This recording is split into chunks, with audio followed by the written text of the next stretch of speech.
అందరికీ నమస్కారం. తెలుగు కథామాలకు స్వాగతం. ప్రయాగ రామకృష్ణ గారి భారతంలో చిన్న కథలు చదువుకుంటున్నాము. ఈరోజు కథ దండనీతి. బాహుదా నదీ తీరంలోని ఒక ఆశ్రమ ద్వారంలో కూర్చుని పళ్ళు ఆరగిస్తున్నాడు ఒక మునికుమారుడు. అప్పుడే ఆశ్రమానికి వచ్చిన శంఖుడు, తమ్ముడు లిఖిత, ఆ ఫలాలు ఎక్కడివిరా అని అడిగాడు. అన్నయ్య, నువ్వు లేనప్పుడు నీ ఆశ్రమంలోకి వెళ్ళి కోసుకొచ్చాని పళ్ళు అని లిఖితుడు నిజం చెప్పాడు. తప్పు కదూ, అనుమతి లేకుండా కోస్తే దొంగతనం చేసినట్టే. నీకు ఆ పాపం అంటింది. మహారాజు దగ్గరకు వెళ్ళి దండన అనుభవించి పాపం పోగొట్టుకో అన్నాడు శంఖుడు. లిఖితుడు గబగబా రాజు వద్దకు పరిగెత్తాడు. తాపస కుమారుని రాక గురించి తెలియగానే సుజ్యుమ్న మహారాజు ఎదురేగి అపూర్వమైన పూజలు చేశాడు. మహారాజా, ఈ పూజలకు నేను అనర్హుణ్ణి. నేను మా అన్న ఆశ్రమంలోనికి వెళ్ళి అతని అనుమతి లేకుండా అక్కడ చెట్లకు ఉన్న పళ్ళు భుజించాను. కనుక నేను దొంగను, నన్ను దండించు. రాజదండన పొందినవాడికి యమదండన ఉండదని మా అన్న చెప్పాడు అన్నాడు లిఖితుడు. మహారాజు మంత్రులు ఎంతగా నచ్చచెప్పినా లిఖితుడు తన పట్టు వదల్లేదు.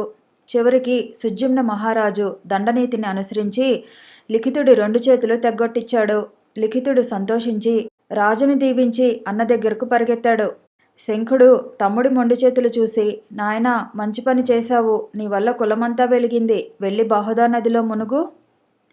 కళ్ళు తాగడం, గురువుగారి భార్యను ఆశించటం, విప్రుణ్ణి చంపటం, విప్రుని ధనం అపహరించటం, ఈ చతుర్విధ పాపాలు చేసేవాళ్లతో కలిసి తిరగటం మహాపాతకాలు. నువ్వు రాజదండన పొందావు, పుణ్యాత్ముడవు, వెళ్ళు అన్నాడు. లిఖితుడు వెళ్ళి బాహుదా నదిలో మునిగాడో లేదో అతని చేతులు యథాప్రకారం మొలిచాయి. ఆశ్చర్యంతో అన్న దగ్గరకు పరిగెత్తాడు. తమ్ముడా, నీవు పునీతుడవయ్యావు కనుక భగవంతుడు కరుణించాడు. నా తపశ్శక్తి నీకు మళ్ళీ చేతులు వచ్చేందుకు దోహదం చేసింది. సక్రమంగా దండనీతిని అనుష్ఠించడం వల్ల సుజ్యుమ్నుడు కూడా ధన్యుడయ్యాడు అన్నాడు శంఖుడు. లిఖితుడు పరమానంద భరితుడయ్యాడు. కనుక ధర్మరాజా, నువ్వు కూడా అలాగే దండనీతిని అనుసరించి రాజ్యపాలన చేయి. అంతేగాని యుద్ధంలో జ్ఞాతులందరినీ చంపుకున్నానని పదే పదే ఎందుకు బాధపడతావు? రాక్షసులు దేవతలకు జ్ఞాతులు కాదా? మరి వాళ్ళను చంపేగా దేవతలు వృద్ధి పొందారు. బల శౌర్యాలతో రాజ్యం సంపాదించి యజ్ఞయాగాలు చేసి పర్జన్యాది దేవతలను తృప్తి పొందించటం రాజుల ధర్మమని వేదాలు చెప్తున్నాయి. శాంతం, ఉత్తమశీలం గల రాజు సౌఖ్యం పొందుతాడు. రాజు, అమాత్యుడు, రాష్ట్రం, దుర్గం, కోశాగారం, స్నేహితులు, బలం అనే 7 ప్రకృతులంటారు. సప్తాంగాలని కూడా పిలుస్తారు. వీటికి హాని రాకుండా ప్రభువు చూసుకోవాలి. సత్ప్రవర్తన కలిగి ఉంటేనే అది సాధ్యపడుతుంది. వీటన్నింటికీ రక్ష దండనీతి.